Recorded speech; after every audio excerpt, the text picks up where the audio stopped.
Oh, hey, go down a little bit. All right, good evening, everyone. I think we're, like always, we need to check our live. And once we get going, we're good. And we are live. Here we go. I already see us. Let me make sure the volume's down. We have audio. Let me make sure it's up.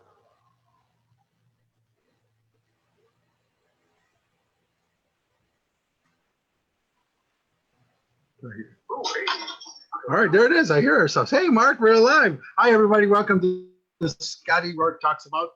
This week, I got a very, very, very, very dear friend on with me. One of the coolest psychic mediums you'll ever meet, Mr. Mark Anthony. Mark, welcome to the show tonight.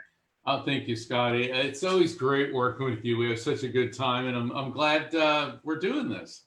I am too. I mean, it's been too long since we've talked, and we met, what, almost 10, 11 years ago already. Holy cow. Yeah, I know. That was such a trip. I was in Pensacola, wasn't it? Pensacola, yep. Pensacola, Florida, at a paranormal convention. It was the Pensacola Paracon. I remember that because it's a cool alliteration. And yeah, I remember I walked into the bar, which was adjacent to one of the rooms where we were going to be doing events, and you were sitting there and you said, "Hey, are you at the conference?" And I sat down, "Yeah." And I go, "Are you a medium?" You go, "Yeah." You go, "Are you a medium?" I go, "Yeah." And we've been friends ever since. Been friends ever since. There's a joke in there. Two mediums walk into a bar. I don't know. Yeah, but we didn't walk into a bar because we saw it standing there. And we didn't get hurt. No, we didn't. That's what everybody says. So, well, cool. As the room is getting loaded, it's so exciting to have you. It's been great. So why don't we start out with who you are and kind of like a history of you, and then we'll get into some crazy stories and into our thoughts tonight. So. Okay. Well, I'm Mark Anthony. I'm been labeled by the media as the psychic lawyer and also as the psychic explorer. So that I can't really complain with either one of those monikers. And what it is, I'm a psychic medium, and both my parents had these abilities, and it runs in my family for generations. Because people are like, "Well, what is a psychic lawyer?" It's like, well, it's very hard to figure out. I'm a medium and a lawyer, ergo psychic lawyer. And I know it's amazing that Facebook is just Facebook and social media have given a platform to people, which is a wonderful thing. And then I became known as a psychic explorer because I've spent a good deal of my life and continue to do so, traveling to mystical, spiritual, supernatural sites around the world.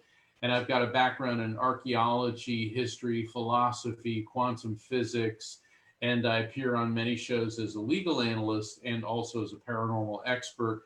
And I lecture on all of those things in addition to near-death experiences. So that, in a nutshell, is, I guess, who I am and what I do.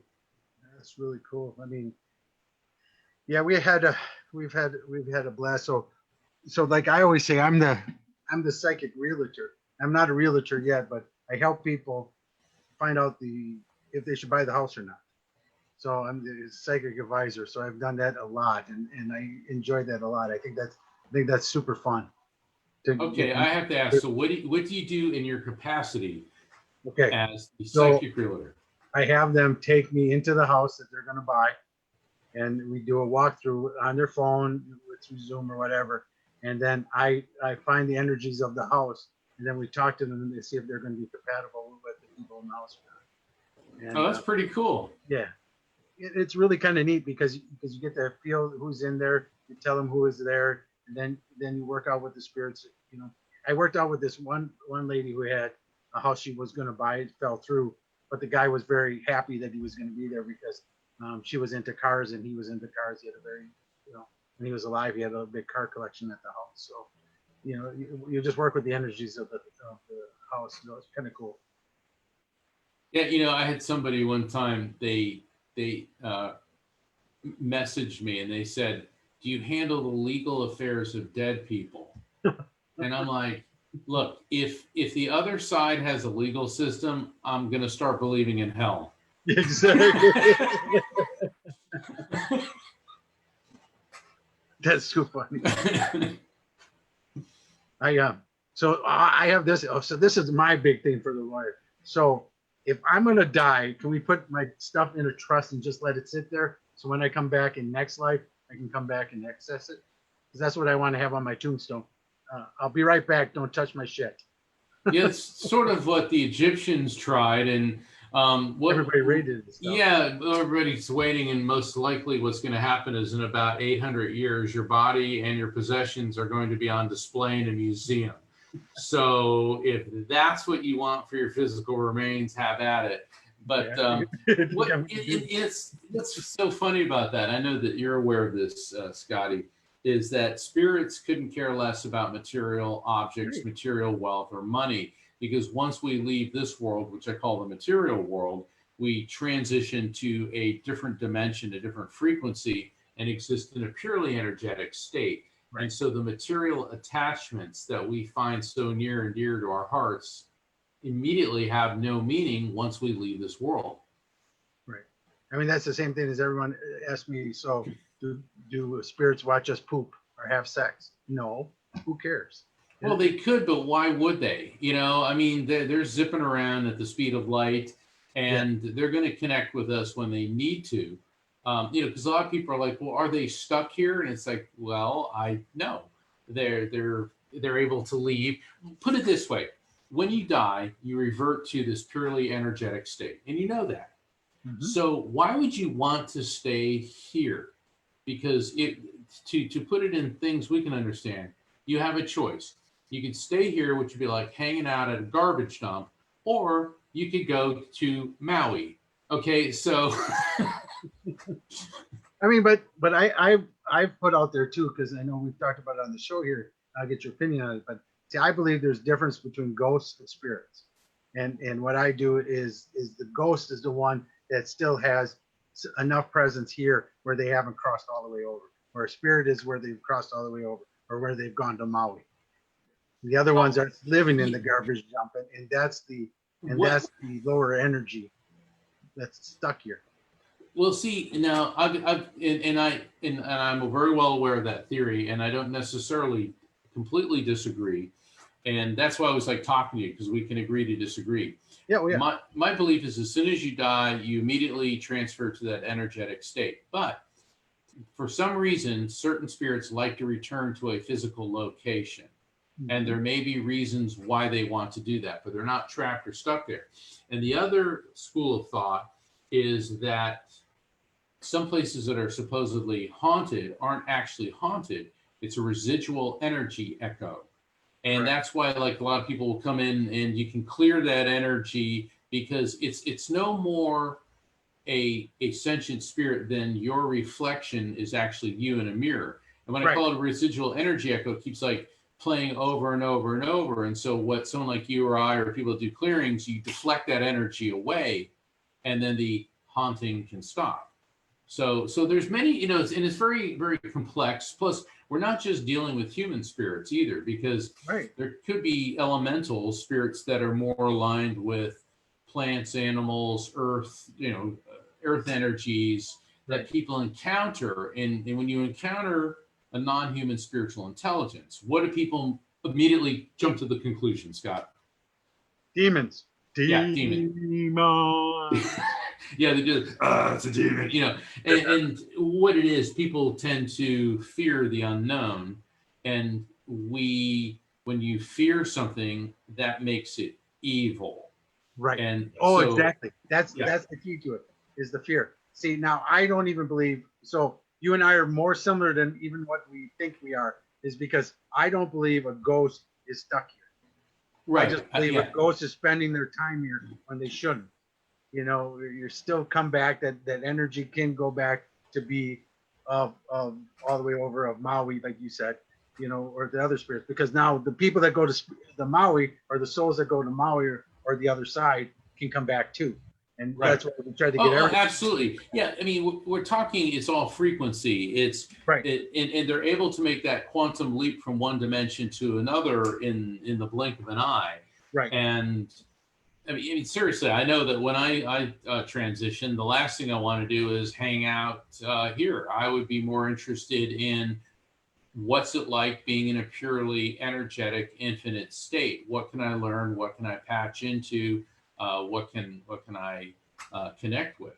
And I would find that a lot more fascinating than hanging out where I grew up. Been there, done that. I have a couple of people to haunt, but other than that, I'm not going. Well, hey, I got a story we're going to tell. This is kind of funny. Okay. We talked about it at the beginning of the show, Pensacola Paracon. So Mark and I were and this brings up the demons we just brought up too, which kind of transitions all of it.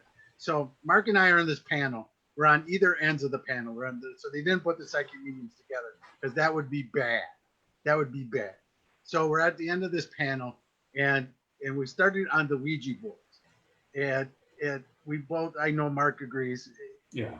That Ouija boards are just a divination tool, and it's the intent that we use on a Ouija board or anywhere else in what it is. And I said even on the EMF readers, that's just a divination tool. Right. And it could be just as bad or demon. It doesn't matter. So we're on there, and this lady comes up in the thing that says that her mom is possessed by the demon of a Ouija board.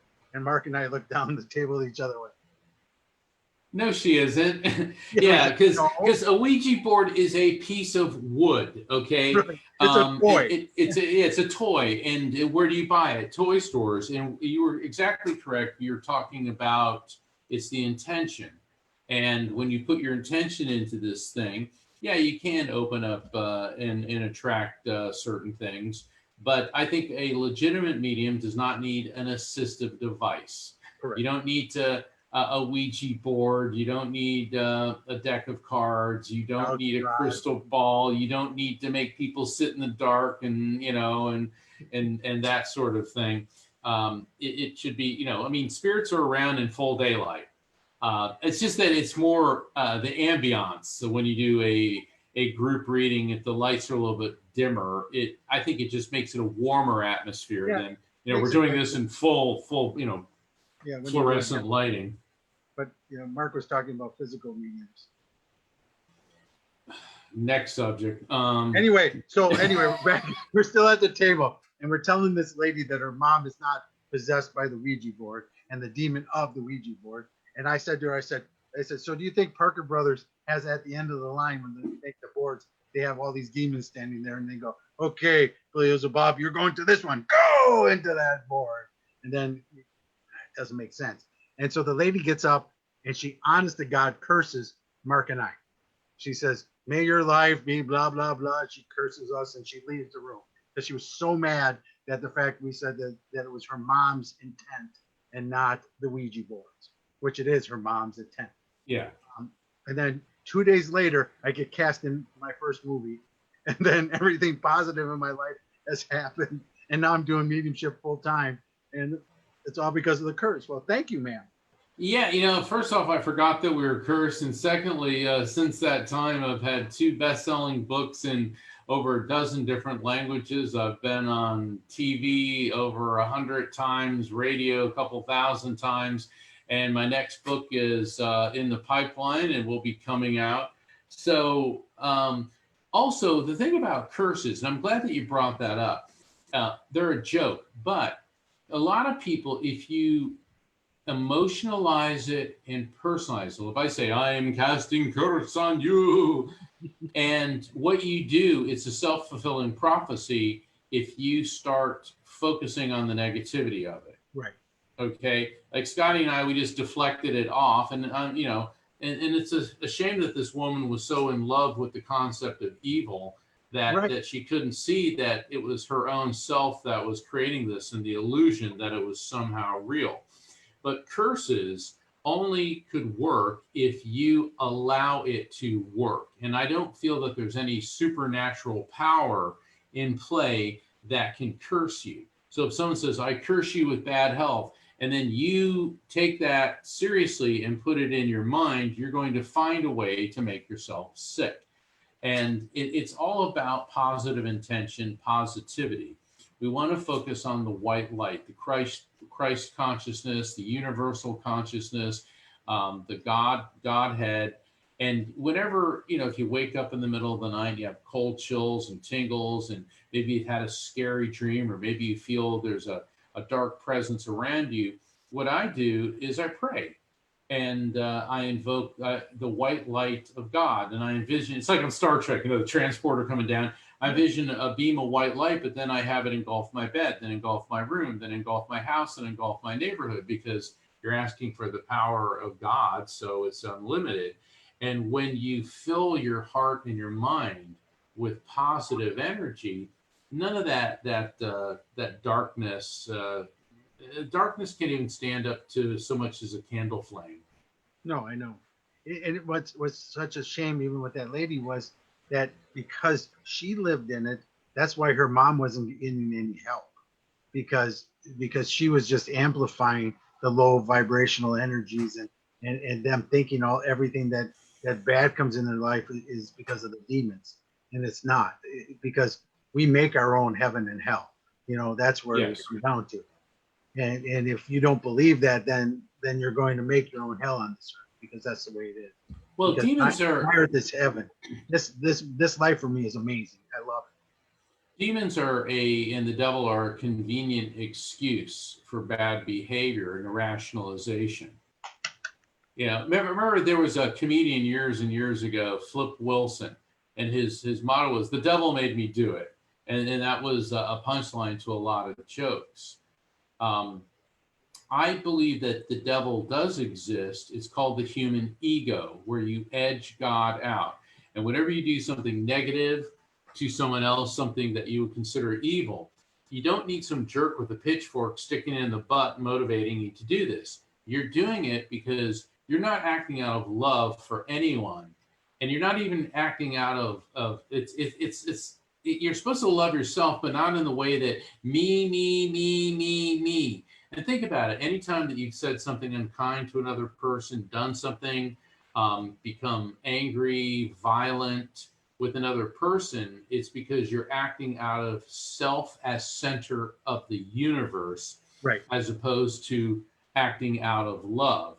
And let's face it, human history is replete with examples of ego edging God out, acting in total self-centered interest, as opposed to some malevolent entity. And it's funny because Christians and Muslims are in love with hell, and they're in love with the devil, because hell is a myth in the archetypal sense of, that's where you go when you die if you're bad. And of course, the people that believe in hell, everyone's going there except them. Okay. Right. Yeah. Exactly. Everyone's going there except them. Hell's a metaphor.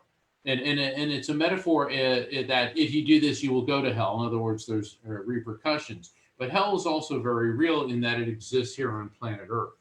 And for people right now who have lost loved ones from COVID, or for anything else for that matter, people who are grappling with cancer, people in coping with hunger and homelessness, hell is alive and well right here on planet Earth. And like you correctly pointed out, Scotty, people create these things, and sometimes circumstances befall people, such as disease or whatever, that are beyond their personal control or decisions. So that's where, having empathy, having compassion, and showing charitable good works to people that are enduring hell. But one thing about hell, it is not eternal. It is not a stagnant state, and we can all emerge from it. Exactly. It was so funny, because everybody that watches this knows that Mark and I haven't talked in a while. It's funny because it sounds like you're leading one of my classes, because even the way you put the white light of energy, that's how I teach everybody in their meditations. Devin, one of my students, who's just come out and started her own practice now, she says that's what, when you describe what you do at night, that's exactly what she does at 3 a.m. every night for the last 2 months. Exactly what you do, put that energy, that white light on. And I go one step further, because we talked about fear before, and so what I always say, fear is false expectations appearing real. Because that's all it is. Because that's what we fear, is because we have false expectations, and there's only 2 expectations out there, and the reason why we put these false expectations on others: one, somebody's doing something we didn't want them to do, or somebody didn't do something that we wanted them to do. So that's the two things. When you look at it that way, that's our expectations of them. And then we get pissed off because of that in relationships and work and everything. Because we're putting our expectations onto somebody else. Somebody else, we can't force that other person to live any other way. They have to live their own lives. But for us to put that expectation on, it just becomes ridiculous. Yeah, in my work as an attorney and as a medium, I've seen a lot of people make these disastrous life choices where they meet somebody that they're physically attracted to and they mistake that for love. And of course, the person is nothing. The two people are not alike at all. And it'd be like, well, I'll change you. And it's like, no. When you get into a relationship, you realize everybody comes with something. And you have to take them, warts, baggage, their family, and all. And if you're going to change them, maybe what you can change is you can maybe get them to start using a salad fork, okay? But don't expect more than that. You're not going to change people's basic character, how they do things, their worldview. It doesn't mean you're not going to influence each other, but don't get in a relationship. You know, people, Scotty, in real estate, people are not fixer-uppers, okay? You buy it as is. Right. And a lot of times the walls are falling down and there's cracks in the foundations and there's a lot of work to put it back together, but it's usually better if you work together. But it's too often is we try to fix each other instead of trying to fix ourselves first, and then just show them the love that we are as an individual. And if we do that, then we're able to come at it from a lot of different places. I mean, because my wife Terry and I have been now together 32 years, and when we started, she was an ultra right Christian, and she'll tell you that she came from a place where she thought all mediums were doing the devil's work, and now she thoroughly researched the Christian faith and understands that is just as bad as any other religion out there. So, well, it is nice to see. I didn't change her, but she just saw the love that I was giving others and working. And I saw something that said that if you buy a Bible and you have it and you don't read it, that means you're a Catholic.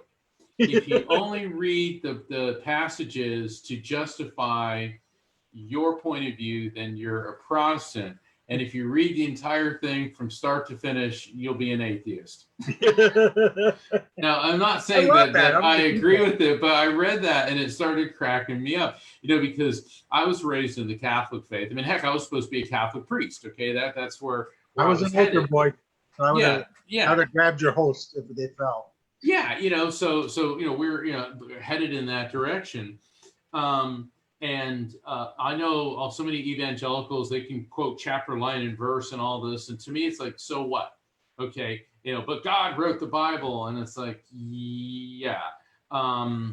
We could do a whole show on the history of this. In fact, in some of the lectures that I give on my speaking tours, I explain the basis for a lot of these things. They say, well, Jesus said this and Jesus said that. It's like, yeah, but Jesus didn't say anything in English. Right. Okay.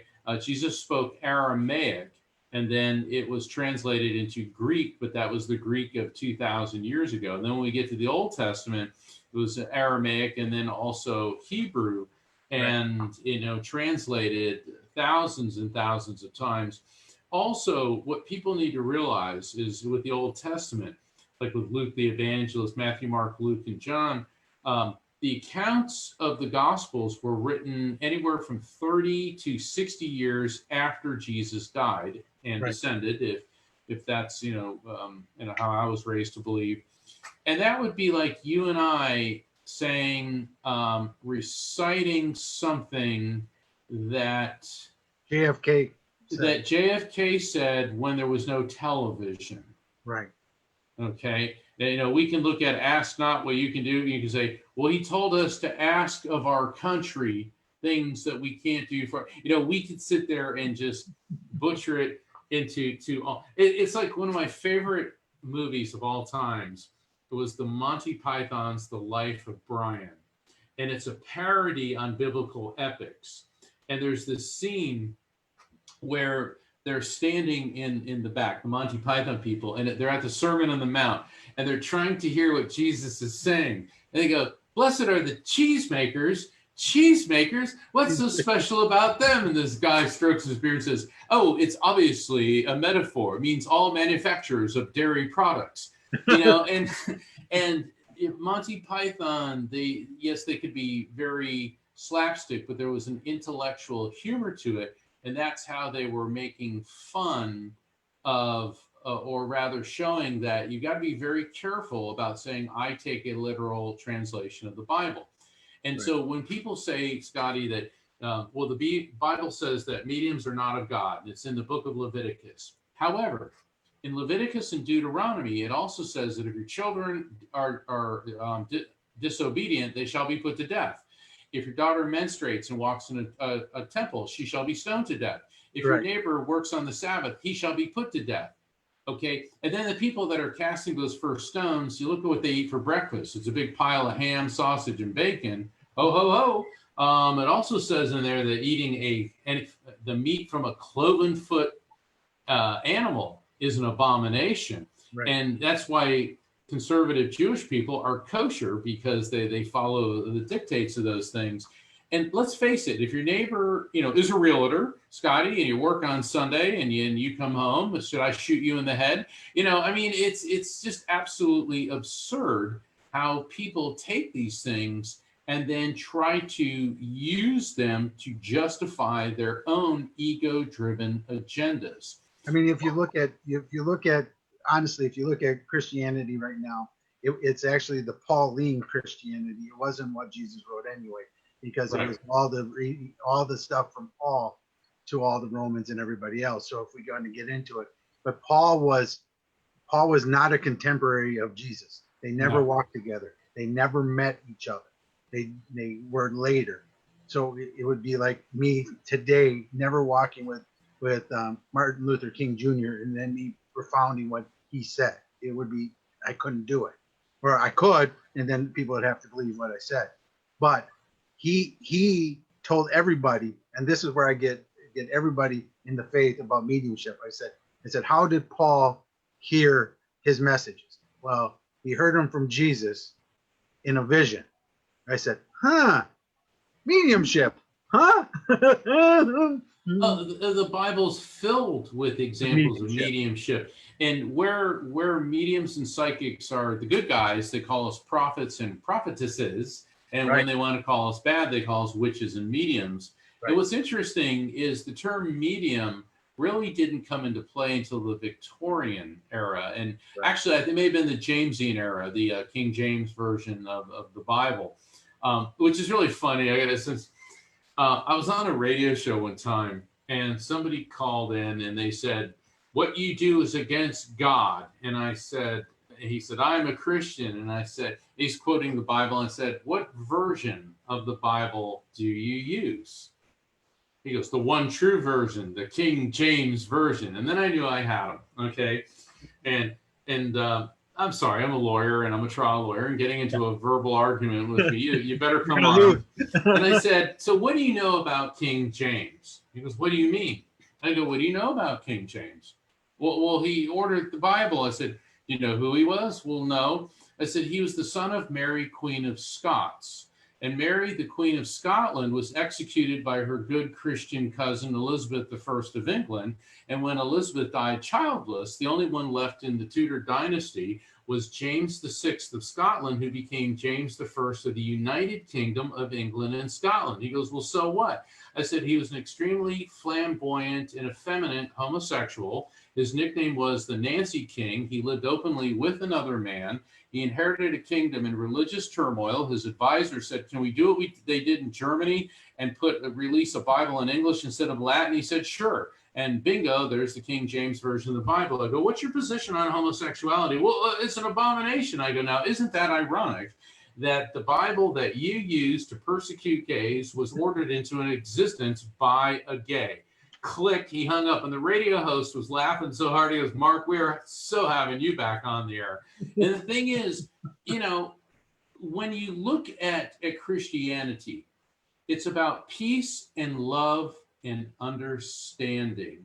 And if you look at the teachings of Jesus and the teachings of Buddha and what Krishna said, and what Gandhi and Lao Tzu and Yogananda Paramahansa and St. Francis of Assisi, there is a universal message of peace and love and understanding. And all of the major belief systems have the golden rule, which boil down to two words: be nice. The other things in there about don't do this and don't eat that and don't, in a pre-refrigeration society, eating shellfish will kill you. Eating pork, you'll get trichinosis, it will kill you. Mixing dairy and that's why people eat kosher, because eating kosher in a pre-refrigeration society keeps you alive. But if you just tell people that, they won't believe it. But if God said it, then you do. And so that's where a lot of these things come from. So I look at the Bible as an important document, and we also have to keep in mind that it was written and should be viewed in the context of when it was written. Old Testament, Bronze Age; New Testament, Iron Age. But the messages of peace and love and understanding are universal. Right. I mean, it's a major parable to help us live our lives and help live their lives during that time. It was great. I mean, because I bring up that same thing, that if somebody had sex during their period, the man gets sent out and the woman gets killed. So I said, so you can pick and choose out of a Bible instead of using every word. And they go, oh no, and it just falls apart. I was given a lecture somewhere, and somebody asked, and they said, well, it says that God is against gays. I said, yeah, but show me where in the Bible it says don't lie with a woman like she is a man. I said, so lesbians get a free pass, because there's nothing anywhere in the Bible that says that two women can't be intimate. It's only about a man. And they're like scratching. And apparently there was a bunch of lesbians in the audience, because this whole group of women just started cheering, and they were loving it. And it's like, and the thing is, and my purpose is not to deride, religions, because there's a difference between a Christian and a religious fanatic. A Christian is about peace and love and understanding, is not about judging others, and is someone who is selfless, is devoid of ego, and lives a life of compassion and good works. A religious fanatic creates God in his own image, so then God gets to hate the same people he does. Right. And that's where it all goes wrong. And it's not just Christianity that does that. No, it's every major religion. Oh, like these morons that run around screaming jihad, blowing things up in the name of Allah. Okay, the Muslims I know are like, oh God, they're just ruining our religion. Okay, right. Because I've traveled all over the world, and one thing I've found, Scotty, is I would say 99.99999% of the people in the world want the same thing. They want a job. They want financial security. They want a roof over their head. They want to come home from a job to somebody who loves them. Yep. They want their children to feel loved and to be cared for. They want a safe neighborhood to live in, and they want peace. That's it. But that 0.0001% just really makes it difficult for all the rest of us. Agree, 100%. Yeah, I mean, and that's the tough part, because I was out in Chicago and we went to this flea market that I was doing. They had like Ernie Hudson from Ghostbusters there, and myself and Lassie, and so they had a lot of people. I was doing readings and stuff, and I had this group come right up to me and go, so do you believe in God? And I was like, oh crap, here they come. And so they go off at you, and that's the unfortunate thing is you're right. I mean, there's just a few people that make it tough for everybody else, when it's just, how are we going to live our lives the best way we are, and not live it. I mean, because to me, love is what the other side is. Love is what everything is, and so we need to be that now, not later. The more we can love now, the more we can show people how to love. That's the most important thing. So that's where my mediumship comes from. It comes from love. And to me, that's so exciting. Well, it is. It is, because we're here to help people. And now that you're doing this full time, how many times, Scotty, do people insult you and demand that you do this for them for free, and how dare you charge for your gift from God? Well, I get that enough. Yes. Yeah, and people, I had this one lady. She goes, "Well, what you do is a gift from God. You should not charge for it." I said, "But this is, what I do." Right. Okay, but you're a lawyer. It's like, yeah, well, when I got my law degree, nobody handed me a trust fund. Okay, and I'm devoting my life to doing this now. And she goes, yeah, but it's a. I said, hold on a second. I said, what do you do for a living? She says, I work in customer service at a department store. I go, so you help people? She goes, yes. I go, well, that's a gift from God. I go, would you please give me your boss's number so I can call him or her and tell him or her that because you have a gift from God that you're going to work for free for the next 8 years. I can't do that. I have children. I have bills. I have more. I said, really? And as much as we'd all like to live in the Republic of Kumbaya and slide down a rainbow on our unicorns into where everything is free and everyone's happy, that's not the material world. No. And our time is, and we're not charging for our gift because people couldn't afford that. They're paying Right. for our time, because if we weren't doing this for them, then we'd have to be doing something else to make a living. And people seem to get really bent out of shape. And then I do free readings for people, but never for anyone who asks for it, and certainly never for anyone who insults me and then demands it. Yeah. How I was raised is, you get more flies with sugar than you do by throwing vinegar in their eyes. Devin said in the chat room, like doctors have a gift from God to heal. They're healers. So we expect them not to get paid. I mean, there's a lot of that. But I mean, yeah. Go to a parking lot of a doctor's office and see if you can spot the doctor's car. Right. Exactly. No, I have to agree with you on the free readings because I give free readings too. But so like I was at an event and a lady came up to me and she goes, I only have $1. She goes, that's way less than what you charge. She goes, can I get 1 minute reading?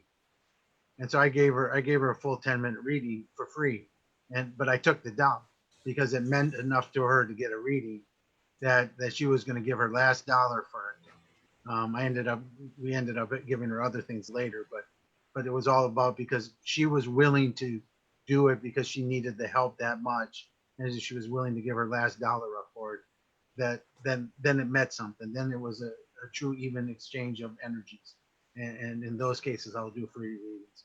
But it's not somebody cocky or doing that too. I won't do that. No, and that's exactly that, and that's why yes, we have a gift from God, but we also have to, I've got a staff I got to pay. I've got, this year has been weird because I haven't been home this long since I've been in high school. Me too. It's like I'm normally on tour a good 20 weeks out of the year. I mean, I'm on an airplane roughly every 2 weeks and hotels and all this. And I've just been home for so long. And thank goodness for the technology like this, because I consider what we're doing here part of my 2020 tour. Right. Because we're able to reach people and to talk to people. So, hey, are there any questions in the chat room from anybody, or if anybody in the chat room wants to ask us some questions? Yeah, please do. Please put it out there, everybody. Somebody said that she would be a good nun. She was told. Amy was told that. So that'd be a good what? That she would be a good nun. No, thanks. So there, before I'm going back to, thank you, Deborah. She says, first time listening, excellent topic. Thank you. So yeah, if you have anything in the chat room, please feel free to ask, and I got it up now, so I'll see it. But yeah, so I wanted to talk about, other than Pensacola, but I wanted to talk about, we started on it, but what do you think is the one thing hurting the spiritual field right now? The one thing, I'm sorry? That's hurting the field, and one thing that's the biggest takeaway or the biggest help right now?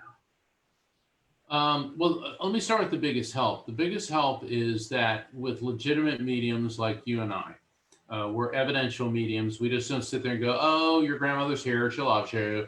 You know, we're actually You bake presenting. cookies. She makes cookies. I mean, come on, you know, that's like every grandmother. But when we can present verifiable facts that we could not possibly know, um, shared memories, details, names, when we can present information like that, and it helps people understand that their loved one did not disintegrate into nothingness, and that there's continuity of our consciousness, of our life, of who and what we are beyond the material world, and that brings people great comfort. I think that is why we do what we do. The thing that hurts us, God, where do I begin? First off, there's the frauds, the people out there, you know, the people that convince you that you're cursed, that you're being haunted, that you know, only they can save you. I mean, I was at this one conference, and there's this younger medium there, and he's real mouthy and real loud and real arrogant. And some lady came to him for a reading because her son died by suicide. And he said, "Well, he's in hell." Yeah. And she was hysterical. And at the banquet that night, I was sitting there and she was crying. And my manager, Rocky, went up to her and he goes, "So-and-so said my son's in hell." All right. I spent 45 minutes with her. First off, explaining hell's a myth. Secondly, that the kid has no talent whatsoever and shouldn't even be calling himself a medium. And third, making a connection with her, between her and her son, who demonstrated he was, you know, in the light and not. So there are the people who claim to be mediums, and they may have some modicum of ability, but it's like when I was practicing law, I always said if you could disbar half the lawyers in the country, you'd be doing the rest of the country a favor. And it's the same thing. There's a lot of mediums out there that should not be doing this.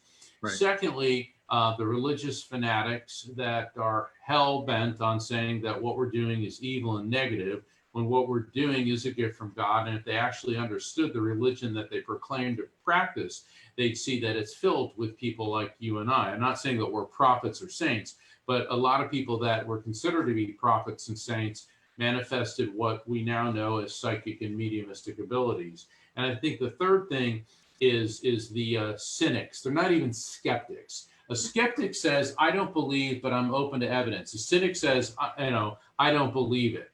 It's like James Randi. Okay, he created that $1 million challenge, which is the proverbial Kobayashi Maru. It's unwinnable. I've had mathematicians look at it. They say there's no way you can. And the thing is, he's judge, jury, and executioner. You know, so please. That's like going in front of the German SS as they're ready to stick you in a gas chamber and saying, "But I'm not a Jew." And they're like, "We will decide who is a Jew," and then throw you in there. Okay, and I'm not insulting, you know, anybody Jewish, but the pseudo skeptics who are just cynics, who, I'm sorry, but they think that because they don't believe something, because it's beyond their ability to understand it, their ability to grasp it, they're totally incapable of understanding this, and it's outside the realm of experience, that it doesn't exist. And I like what astrophysicist Neil deGrasse Tyson said. The beauty of science is you don't have to believe it for it to be true.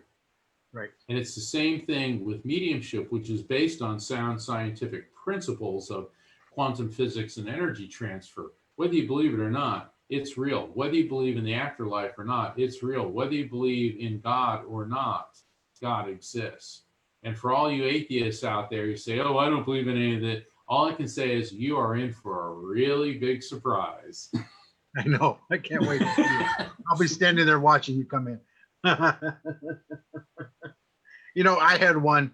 We had a boy that went missing out of University of Wisconsin in Milwaukee, and we got involved because one of the other persons knew me. So I got a bunch of psychics in to try to help find this boy, and we found out he was deceased right away. And where we told the woman where he was ended up found, you know, a few months later because of the water and the ice went away. But what was so bad about it was the fact it was the fake mediums that all swooped in and were charging her all this astronomical money to have readings, and then holding it for hours. Like one lady did a 3-hour reading, and even the lady knew that she was no longer connected at all, even though she had some at the beginning. That's what I get so mad at is this fakeness and this them trying to say that they're doing this and they're not, and it's all just coming from ego. It's coming from Yeah. money. It's coming from, I don't know. I call that evil. I think that's disgraceful.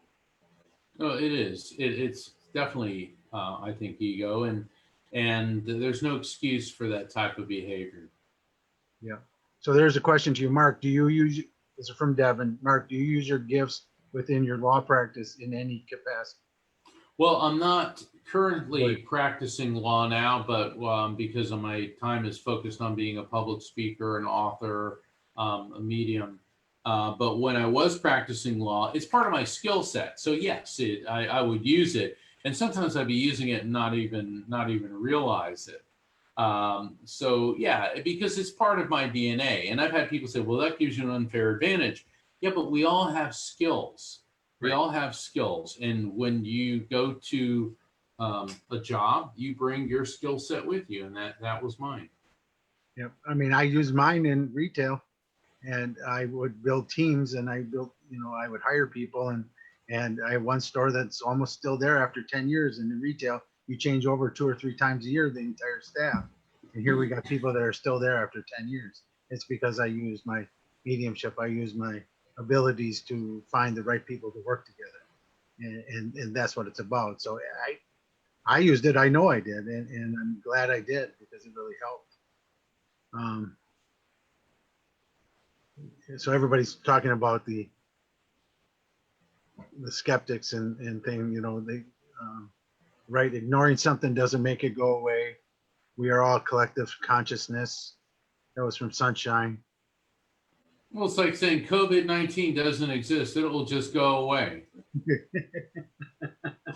And it's not a hoax. And it's funny, and not funny, but You know what you mean. I've been getting messages on it for almost a year now. And I had a client contact me. She said, you did a reading for me last August. Okay, so it was a year ago.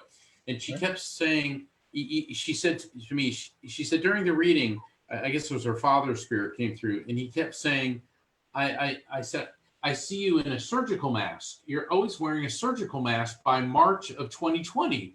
And so what it was is her father was showing us about how, we all have to wear masks. And Right. then since February of this year, I keep getting repeat messages about COVID and how it's like a global karma. It's like a global shockwave. And it's showing us that we actually could work together, that we could put our scientists working together, that we could, as a planet, come together. And once again, I don't say we're going to end up being the Republic of Kumbaya, but wouldn't it be nice for a change if our scientists were pooling information to not only cure COVID, but maybe cancer, and then other scientists work on food production, clean sources of energy. I mean, Right. these aren't altruistic, airy-fairy, esoteric objectives. We're deforesting the planet, we're overpopulating it, we're polluting it, and there's diseases running rampant.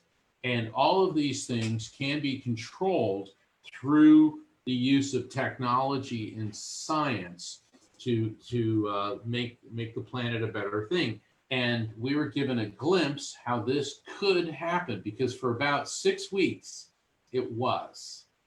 And it always is. I mean, because I had the vision, what was it, December? I didn't see the George Floyd thing because Spirit didn't show me that. But the Spirit showed me that we were going to be shut down for a reason, and we weren't shut down yet. I mean, this was still December, January-ish when I got this.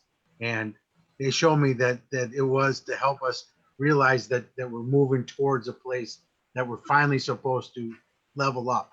We're supposed to, as a society and as humans and as a race, level up to a more spiritual life.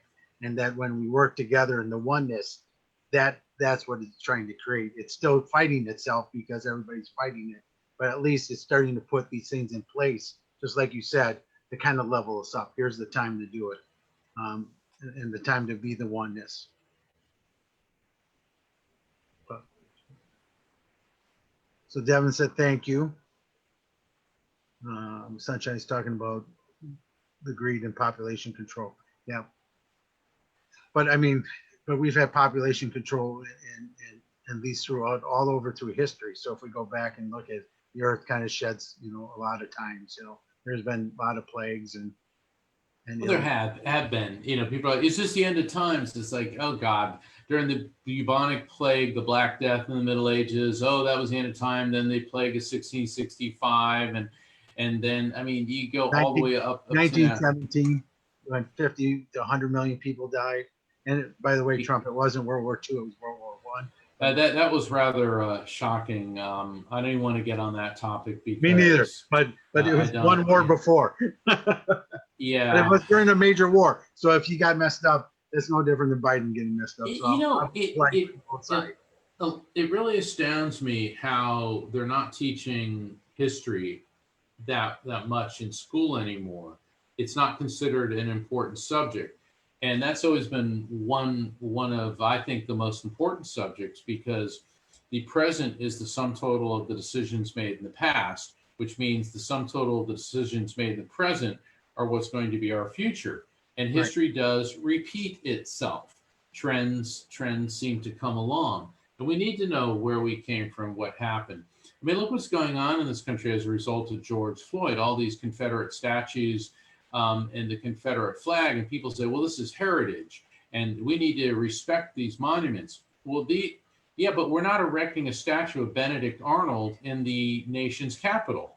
And, Robert E. Lee may have, in his personal habits, been a gentleman, and he was certainly an excellent general, but he was fighting to preserve a slave state where 4 million people were not even treated as human beings, as property, and he was trying to destroy the United States of America, as was Jefferson Davis and William Tecumseh, and Benning and Pendleton and Stonewall Jackson. And what other country in the world would allow monuments to traitors to be erected? I mean, it's really, really shocking. I don't believe that these statues should be destroyed. I believe that they should be removed and put into a museum in the proper historical context, or like in Richmond, where they have Monument Row, there's a discussion there. Well, perhaps put plaques there explaining who these people were. But we need to stop it with the Confederate flag. People say, well, that's heritage, it's not hate, but that would be like, well, let's fly a swastika in downtown Jerusalem. Yeah, or what I always say is why aren't we flying British flags? Yeah, because we're from England. We're England's seed. This is where America started from. So why aren't we flying British flags all over? I think for France, who helped us gain our independence. Right, and I live in Florida. People should be proud that they're Southern. They should be proud of their traditions. But the Civil War is over, and it is time to leave it where it belongs, which was in the 19th century. Right. It's now the 21st century, and we need to move forward. And it's very alarming. America is supposed to be the melting pot, but it appears to be more of a very volatile salad bar. Yeah.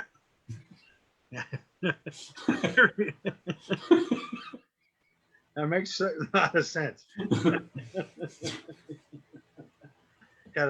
I miss talking to you, Mark. This has been, we agree so much. It's kind of cool to see that again, and I think that's why we got along so well the first time together. Because we're mediums that aren't we're not this very, we're business guys, we're science guys, we're credible guys. That's the thing. We're educated, we're science oriented. Yeah. And that's what it's all about. And I always felt that the ultimate objective of science is the discovery of God. And I believe quantum physics will get us there. I really do. I think it's going to prove it, because I always say you can't take science and then you can't have spirit and be separate, because a lot of religions want you to believe that, where it has to be the same. It has to be the same principles. It has to be the same, because, and that's why I say we live on, because energy can't be created or destroyed, so because of that, that's our soul. We're energy. We have energy in this body. You know what I mean? So Oh, we can't yeah. be created or destroyed. So what does that mean? We have everlasting life. That's what that means. That's exactly what that means. And it's time for women to stop being relegated to second class status. 100 years ago, Nikola Tesla, in one of his last interviews, said that his vision was that in the 21st century, that would become the century where women would become the dominant gender. And I'm okay with that because men haven't exactly done a wonderful job when it comes to world peace for the last 5,000 years of recorded history.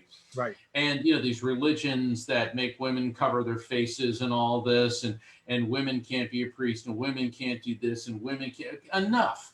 They're half the population of the world, and they give birth to all the population of the world, and should be treated as equals. Period. And these ridiculous philosophies from the Bronze and Iron Age that says that they shouldn't. It's because why? These religions were created by men, for men, to subjugate women so that men could stay in power. I'm sorry, but that's the reality of it. And 100%. yet, within all of that, there's the peace, love, and understanding, which is the true message that has come from the divine. And there are some good countries out there. I think it's Iceland, I think, is where everybody, it has to be 50-50 everywhere. They have to have just as many women in leadership roles as men. So, I mean, we're starting to see that some places. Hopefully it starts going across the world because but see, that's once again, or I'll get on my soapbox here since you jumped on, but that's where I agree. It's not just race, it's sex, it's a lot of other things that we've subjugated people, transgender, other roles like that. I think we've made that such a uncommon thing where everybody has to be. So yes, we have to look at the minorities that are being treated the worst right now. That's women, and that's blacks, and that's Hispanics. We have to raise them up first to get to a level, because all lives can't matter till one life matters. You know what I mean? Exactly. We're not even that close. Everybody matters. Everybody counts, and we have we got to get the ones that we've made bad up first before everybody can count. Because, the way I look at it is, until everyone's free, no one's really free, because then we're shackled to the pain, the bigotry, and the ignorance of the past. Right. Yeah. Well, so Laura goes, "Oh my God, somebody who speaks my language." Thank you, Mark Anthony, and thank you too, Scott. Well, thank you. You are most welcome.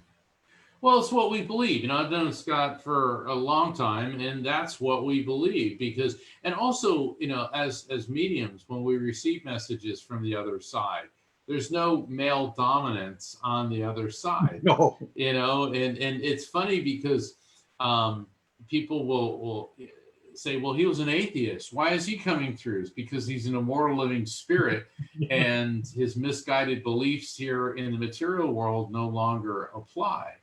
And God doesn't care what color, what gender, what preference you are. These people that cling to these things, enough's enough. It's time for us to move forward. I know that was the one thing, and I've told people this on the show or elsewhere too, is that my dad and I in life didn't have the greatest life together. And then when we reconciled, then he passed away, a couple years later. So we never really had the father and son relationship in life. But now that he comes through, and he comes through to all my students, he comes around all the time. Him and I have such a wonderful relationship now. And he goes, "I wish I knew what you knew in this life." He says, "because it would have been so much better for me." So he understands it now. So once they cross over, he understands it. You know what it's there. They don't hold the grudges. They don't hold that type of thing against us anymore, and they just want the best for us. That's why they're coming through. That's why they spend time with us, because they know they should have done better when they were alive. So my goal and my goal for everybody that's watching is, you need to do that now. Be love now. Help others now, because if you do it now, then you won't regret when you cross over. Absolutely. I couldn't agree more. I know we're coming close to the end of the hour, so Mark, thank you so much for coming. Why don't you give where everybody can find you? Sure. My website is evidenceofeternity.com, which is just like my book, or my last book, evidenceofeternity.com. Please sign up for my newsletter, all through my website. You can sign up for my newsletter, follow me on social media, on Facebook, YouTube, all of it.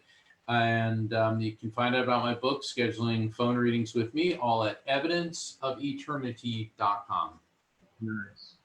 Once again, I can be found at scottyrorek.com, or then you can go to my Facebook page, Scotty Rorek Psychic Medium. I have my readings you can book through there. Otherwise, you can find me here on Shadow Hunters and everyone else. But thank you guys for coming here, Mark. Once again, thank you. Hold on, I'll talk to you after we get off.